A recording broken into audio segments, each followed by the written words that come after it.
Our scripture this morning is from Mark 11, verses 12 through 21. The next day, as they were leaving Bethany, Jesus was hungry. Seeing in the distance a fig tree in leaf, he went to find out if it had any fruit. When he reached it, he found nothing but leaves, because it was not the season for figs. Then he said to the tree, "May no one ever eat fruit from you again." And his disciples heard him say it. On reaching Jerusalem, Jesus entered the temple courts and began driving out those who were buying and selling there. He overturned the tables of the money changers and the benches of those selling doves, and would not allow anyone to carry merchandise through the temple courts. And as he taught them, he said, "Is it not written, 'My house will be called a house of prayer for all nations'? But you have made it a den of robbers."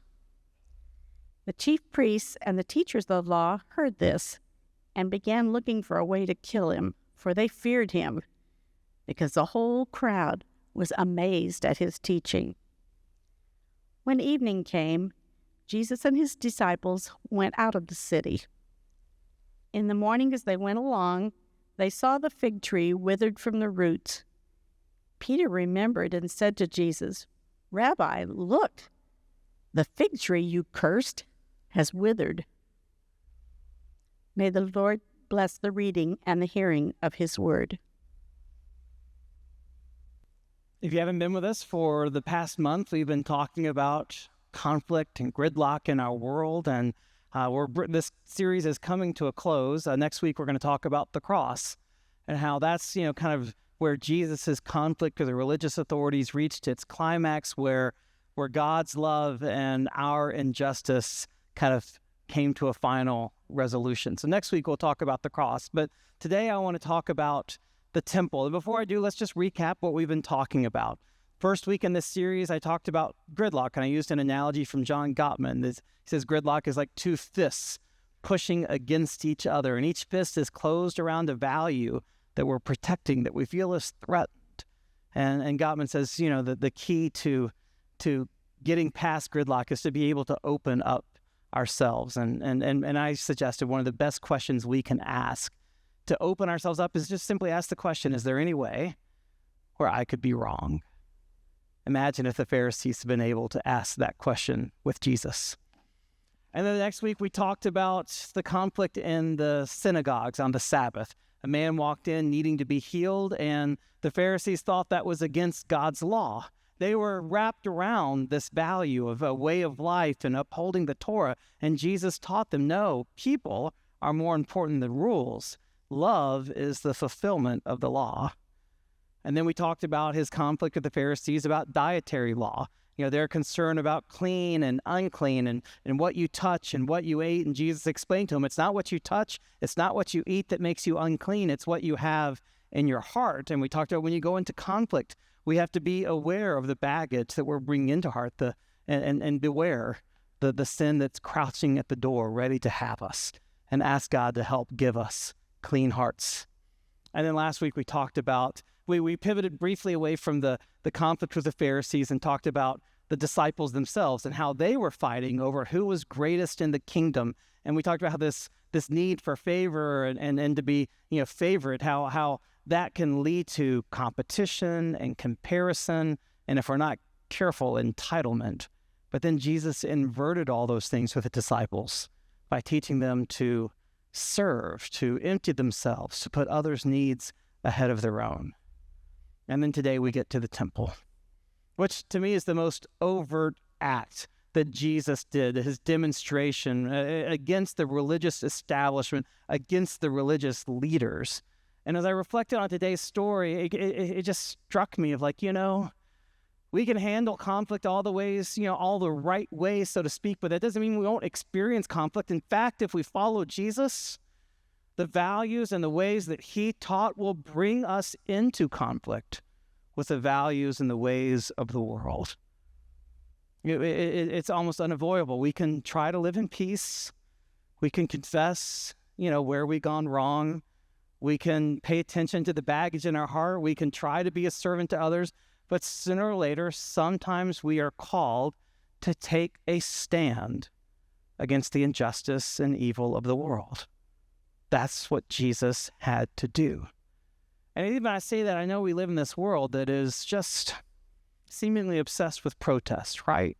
Like we live in a world where there's protests happening every week and on campuses and in cities, outside government buildings, and sometimes inside churches even. And I don't know, like I think about, like, for every cause, there's like a protest and there's also a counter protest, this gridlock, this cycle that we're in. And on the one hand, I respect and understand how sometimes we feel called, like we got to speak up. We got to speak up, not for ourselves, just for ourselves, but for the vulnerable. And I respect that many times I myself have had moments where I'm like, I need to be at this thing. I need to be there. I need to lend my voice, my presence to whatever is happening. But there's also this weariness that we all feel, right? Like, is this ever going to stop? All these constant protests and counter-protests, where is it leading? And are we ever going to be able to love and see our enemy again? And this, so I guess I just want to look at, how did Jesus make a protest? What was he protesting in the temple? Why was he protesting it? And what happened as a result? And I want to kind of frame that up by just looking at 3 C's that I think informed Jesus's action: compassion, conviction, and courage. The first thing I want to talk about is compassion. What was happening in the temple that made Jesus so angry in the first place? Well, Mark tells us that there were 2 groups in particular that were kind of the target of his actions, that he entered the temple courts, began driving out those who were selling and buying there, but in particular, he overturned the tables of the money changers and the dove sellers. Okay, so let's take each of these groups one at a time. The money changers. It was Jewish law that every adult male had to pay an annual tax to the temple, and that temple was a half shekel. And the challenge so people would come from all over for pilgrimage, especially like during the Passover, which is when this event took place, was during the Passover week. And so people would come from all over the world to the temple to pay this tax. The problem is they couldn't bring all the coins from whatever they did, wherever they'd submit currency, because foreign coins were often imprinted with graven images, either foreign gods or foreign rulers, and none of that could be used in the temple. And so you had to exchange your foreign currency for temple currency, get it in shekels in order to pay the tax. Now, there were money changers set up in the outer courts of the temples and the court of the Gentiles in order to help people do this, but they charged a fee for their services, and in some cases, scholars suggest they were charging excessive, exploitative fees to those who had to change their money. That's the one issue. Then you add in the animal sellers on top of this. So in addition to paying an annual tax, people also, when they came to the temple, brought animals to make an offering, whether for their forgiveness or for their families or Thanksgiving. It was just part of the law. You made an offering, a sacrifice. However, offerings that took place in the temple, the law prescribed that those animals had to be pure, without blemish or spot. And so the temple had animal inspectors who would kind of look at all of the animals and make sure before an animal was offered on the altar, it had to be perfect without spot. And as you might imagine, those animal inspectors often found fault with animals that came from outside, but they had a solution.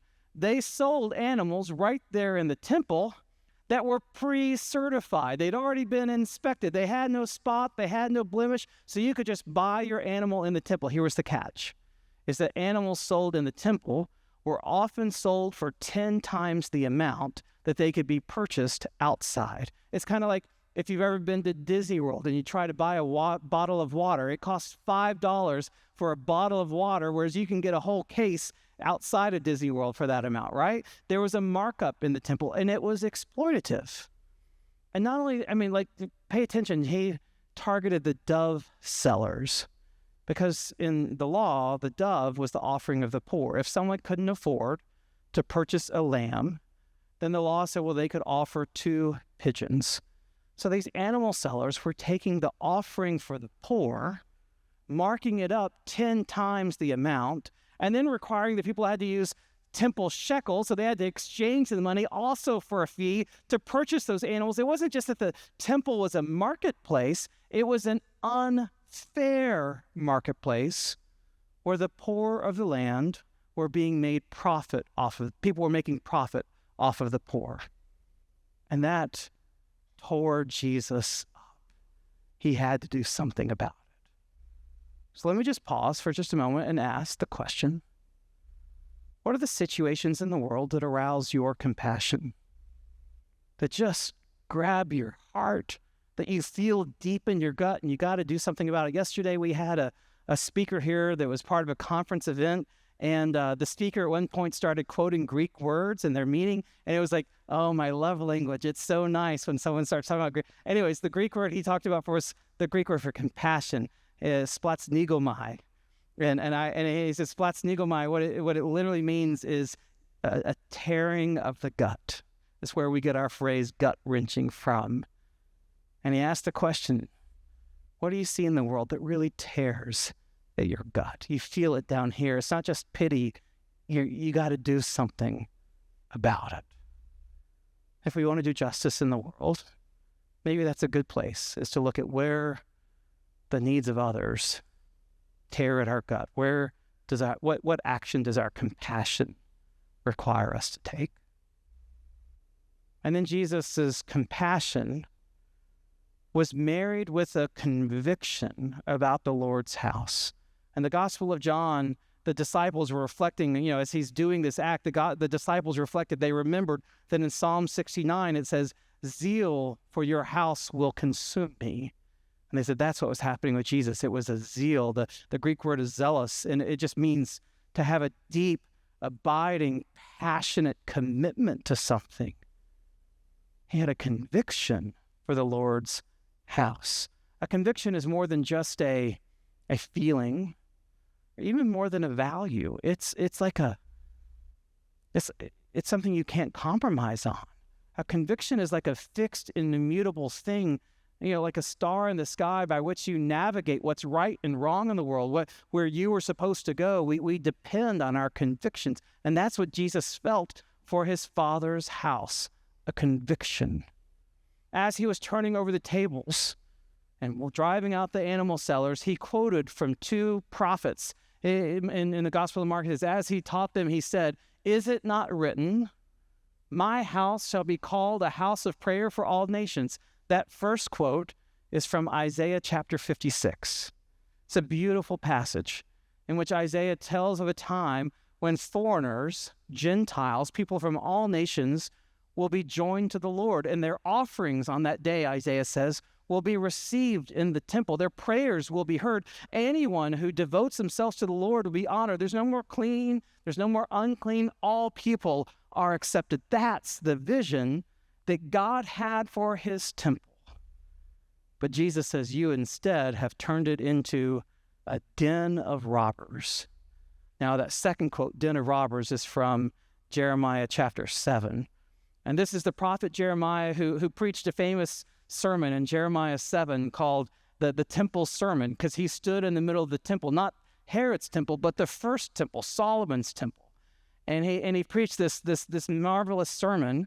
And part of what was happening in that day and time is that the people kind of were treating like the temple like it was a lucky charm, like this magic talisman, that as long as the temple stood, they were protected. God would never let anything happen to his temple. So they didn't have to worry about foreign enemies as long as the temple was there. But Jeremiah says, you got it all wrong, because by your actions, you are corrupting, you are undermining the holiness of the temple. Let me just share with you part of his sermon. This is in Jeremiah 7. He says, do not trust in deceptive words and say, this is the temple of the Lord, the temple of the Lord, the temple of the Lord.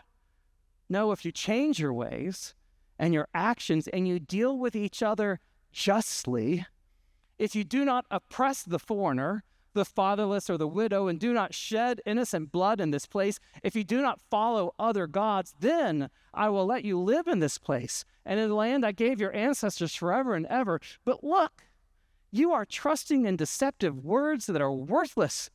Will you steal and murder, commit adultery and perjury, burn incense to Baal and follow other gods you haven't known, and then come and stand before me in this house, which bears my name, and say, we are safe to do all these detestable things? Has this house, which bears my name, become a den of robbers to you? But I have been watching, declares the Lord. See, in Jeremiah's day and time, and in Jesus's day and time, the people were doing things in the temple that were corrupt, that were crooked. They had taken what was holy for the Lord, the place of his abiding place, the place that carried his name, and they had made it into a place that was unholy. They twisted around. They dishonored God's name. And Jesus not only felt compassion for the poor, he also felt a deep conviction about what this place, the temple, was supposed to represent. So let me pause and ask you, where do you feel a sense of conviction? Is God calling you to stand up for what is right in some place in time in the world? And that's not to say that, like sometimes we have to respect that other people have different convictions than ours. Our convictions can be different from one another, but at the same time, we have to recognize God gives us convictions to lead and guide us in the world, and we dare not compromise them or lose them, because then we will lose our way. So where might God be calling you to stand up for what is right? Now, some of us, I think, are more motivated by compassion, and some are more motivated by justice, a sense of what's right and wrong, and that's okay. I think God makes us all differently, and we all lean in different directions. The thing I want to just point out is that we need both. We need both compassion and conviction. Compassion without conviction is just soft. It's ineffectual. It's diffuse. You may have feelings, but if your feelings don't compel you to action, it doesn't go anywhere. We need conviction. But I would also say the other is true. The conviction without compassion is hard and unrelenting. You may stand up for what is right, but you can't see sometimes how that fight hurts other people. And you can end up like the Pharisees were, very much in the wrong. We have to hold compassion and conviction together. And to them, we must also fuse the final gift of courage. And when I talk about courage, here's what I mean. We have to have courage to pay the cost of our protest. A protest which costs us nothing, which risks nothing. It's not a genuine protest or a genuine stand. It's just posturing. And sadly, I feel like that's a lot of what happens in the world, a lot of posturing. But we are called to pay the price of standing up for what is right. In the first church I served, I was preaching a sermon. I don't know if it was something like this. I don't even remember what I was preaching that morning. But there was a young dad who was attending that morning and who felt a conviction on his heart. Something was happening in his workplace that he felt was unethical. And he was feeling pressured to participate in that. And he felt a conviction from God that he needed to quit his job. And so he did. The next day, he went into his office and told his boss that he was leaving because he told him why, that he didn't feel like he could participate in this thing. And he was sure that if God put that conviction on his heart, then he would get another job pretty quickly. And that is not what happened at all. Because that boss, who was very angry and began spreading lies and basically had a lot of influence in the area and began kind of bad-mouthing his former employee, and so such that this young dad could not get a job in the area for which he was trained. He ended up getting a job as a security guard in an overnight shift, and he had to work that job, I can't remember, it was 6 to 9 months before finally he could get off the night shift and work the day shift again. And I remember kind of watching this dad and watching the family, because I knew his kids were more important to him than anything. And he was missing out on so much because he was always tired and living on the opposite end of the day from his family. And I knew it was costing him. And I felt this tremendous guilt as a pastor, like, oh, wow, what did I say that made you? Like, I wanted to apologize to him, but the thing is, he never expressed the slightest regret for the choice he made. Yes, it cost him, but he kept. It didn't cost him his integrity. It didn't cost him his conscience. Those things were intact. And I know he still feels to this day that he made the right choice. So what about Jesus? When he came into the temple, when he came into Jerusalem just the day before, let's start Sunday, and the triumphal entry, he was like a conquering king, right? Like the people were cutting down palm branches and waving them, shouting, Hosanna in the highest. He had the city at his feet. And the first thing he did, instead of turning against Rome, he went to the temple and he cast out the money changers and the animal sellers. And then you can draw a direct line from this action to his crucifixion, right? He didn't lose the crowds instantly. It's not like they walked away. They still flocked to hear him teach. But what he did is he hardened the resolve of his enemies, that they were sure after that this guy was a threat. He had to go, and it gave them ammunition that they could then turn the crowds against him. See, he's a false Messiah. He's not doing what Messiahs are supposed to do. What Jesus did in the temple that day cost him. And he was prepared to pay the price. In fact, I would argue he had his face set towards it. See, on the other side of courage is hope. If you don't have hope, you can't sustain your courage for very long. And one more quick story. About 4 weeks ago, I was down in Dallas at a pastor's conference. And it was a gathering of United Methodist pastors, and we stayed in a hotel but went every day to the church. It was like a half mile away or so. And so there was a shuttle that went back and forth from the hotel to the church. And every morning we would kind of gather. So I didn't know anyone at this conference. And so I was, just trying to I'm not really, believe it or not, I'm not that extroverted as a pastor. Like I kind of am more introverted, but I was like, okay, I'm going to try to meet some people. So I'm standing outside one morning, waiting on the shuttle, and there's two other pastors kind of standing to the side, and I overhear them talking, and I kind of butt into their conversation. And one of them is serving a church in Minneapolis. And I just asked, I was like, wow, so you're there in the thick of it. Like this is a month ago when the protests were like really at the heat. I was like, wow. So you're there, like, how is this impacting you? Like, what's happening in your church? Are you experiencing division, anger? And she said, we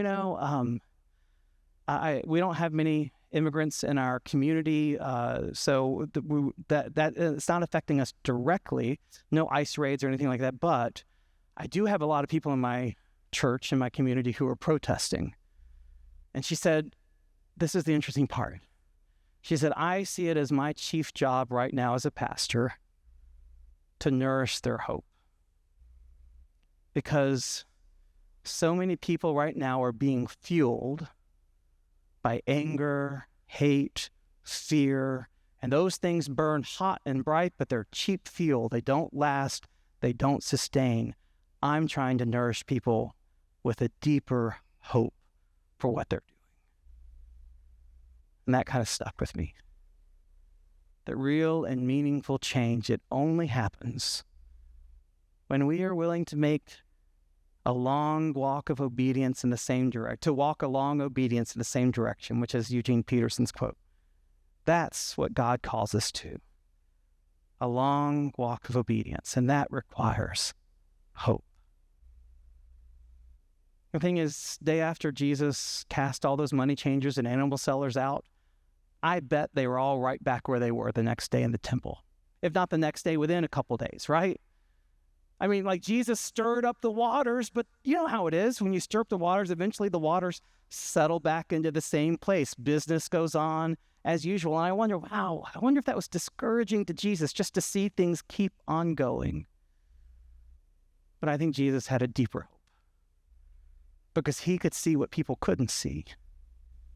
He knew what his protest was going to lead to. He knew that he was going to be crucified. But he also knew on that day, when he breathed his last, that the veil in the Holy of Holies, the 4-inch thick curtain that separated God from people, that it was going to be ripped from top to bottom. And he knew 3 days later, he would rise again.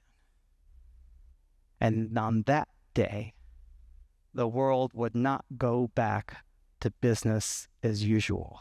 Our world would never be the same. And so our small acts of protest, of courage, conviction, compassion, some days it may feel like, we're not making any difference in the world. The world just keeps on mowing on, business as usual. We're not making a dent. But because Jesus lives, because he reigns, we believe that every act of compassion, conviction, and courage participates in a greater work that God is doing in the world. It participates in the act that Jesus did for us to save and redeem and restore all creation. This is what God is doing, and we are invited to the privilege of being part of it. And because Jesus lives, we can trust, we can hope, we can know that the long arc of the universe is bending towards justice and shalom. So when the world gives you the choice, because one day it will, whether you will stand or whether you will fold and go along with the crowd, I pray that God will give you the courage and the compassion and the conviction and the faith and the hope to do what is right, to stand with our Savior, to take up your own cross and to pay the price until that day when we all will see and take part in and know his final victory. Amen. Throughout this whole Lenten season, we've been having a time of confession, prayer, and we've been using the same prayer all through Lent. I just want to call attention to one line. It says, we confess not only what we have done, but what we have left undone. And I think sometimes when we're talking about protests and stands, that's usually a lot of times when we leave things undone, where we don't speak up when we should. We kind of chicken out in that moment. And so as we come to this time of confession, I invite you to think back on where are you feeling compassion? Where are you feeling conviction? And what might God be asking you to do in his name? Let us sing as we prepare for our confession.